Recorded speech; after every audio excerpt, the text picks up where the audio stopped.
भोले बुआ के चरणों में कोटि कोटि प्रणाम, मैया पार्वती के चरणों में कोटि कोटि प्रणाम, सभी देवी देवताओं के चरणों में कोटि कोटि प्रणाम। दोस्तों, बहुत ही प्यारा सावन स्पेशल से चर्चा भजन गाने जा रही हूँ। अगर आप सभी को अच्छा लगे तो वीडियो को लाइक शेयर एंड कमेंट कीजिए। चैनल पर नए होंगे तो चैनल को प्लीज सब्सक्राइब जरूर कीजिएगा। दोस्तों,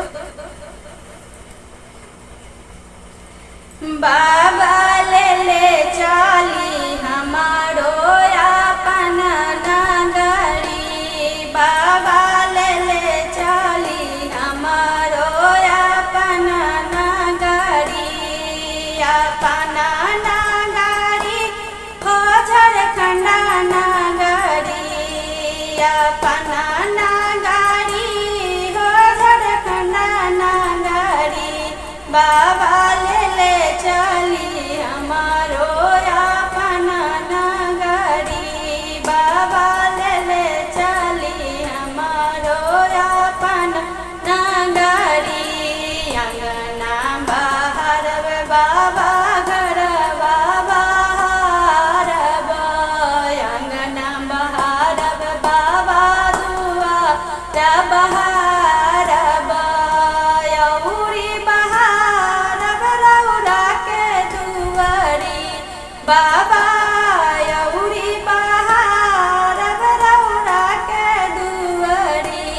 बाबा ले चली हमारो अपन नगरी, बाबा ले चली हमारो अपन नगरी। रौरे नगर में बाबा गंगा नहाई,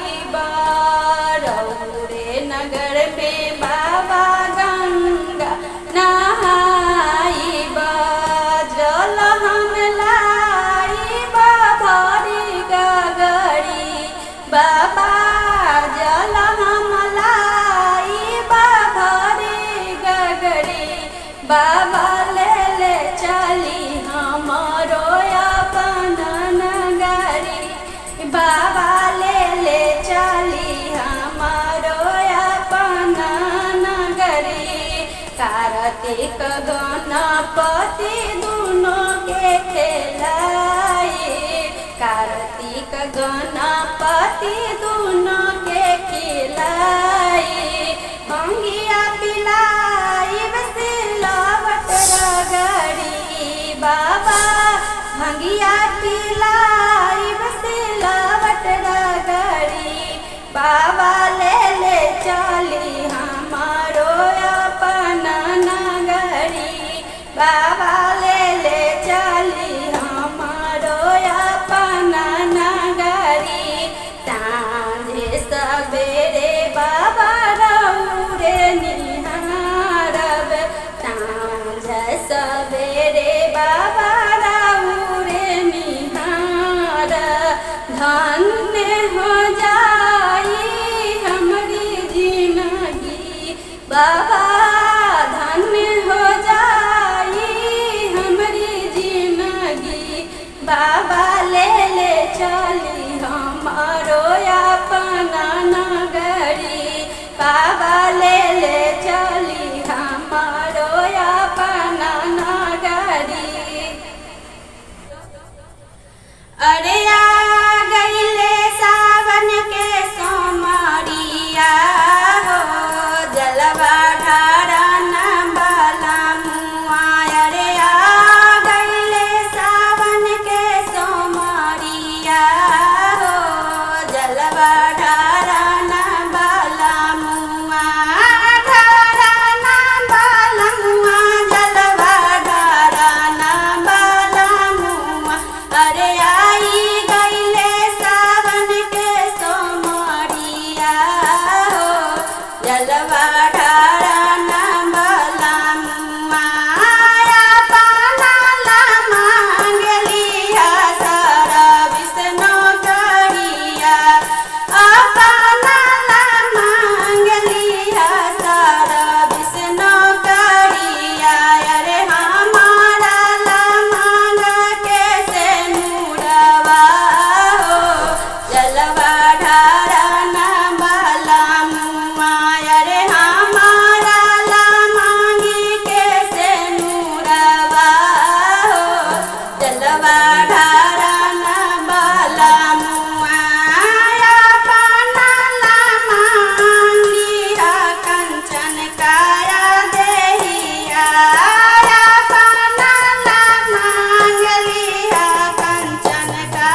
हरियर हरियर बेल पतैया ऊपर बैठे सुगवा सुगवा बोलना।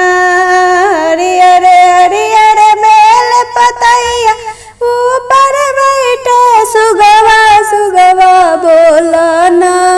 कब आइए शिव गुरु हमार सुगवा बोलना। कब आइए शिव गुरु हमार सुगवा बोलना। सोने के लोटा गंगा जल पानी सुगवा बोलना। सोने के लोटा गंगा जल पानी सुगवा बोलना। चरना पखारे खातिर खार सुगवा बोलना। चरना पखारे खातिर खार सुगवा बोलना। कब आइए शिव गुरु हमार सुगवा बोलना।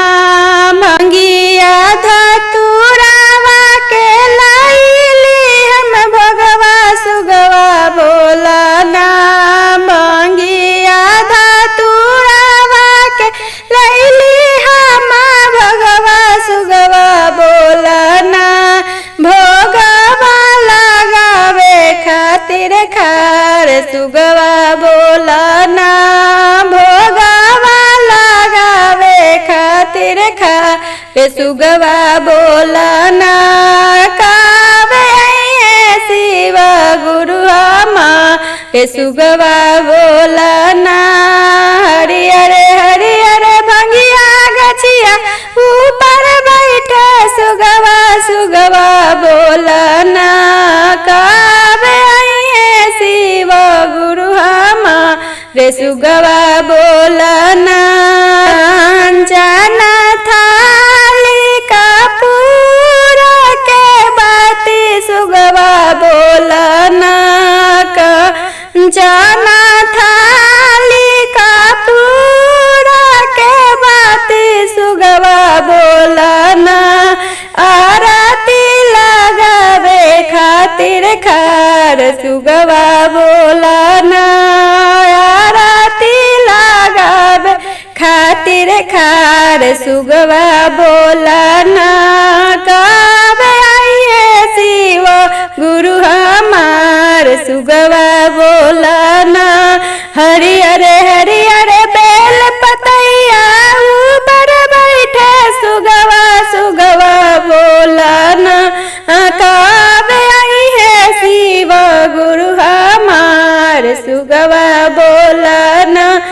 कब आइए शिव गुरु हमार सुगवा बोलना।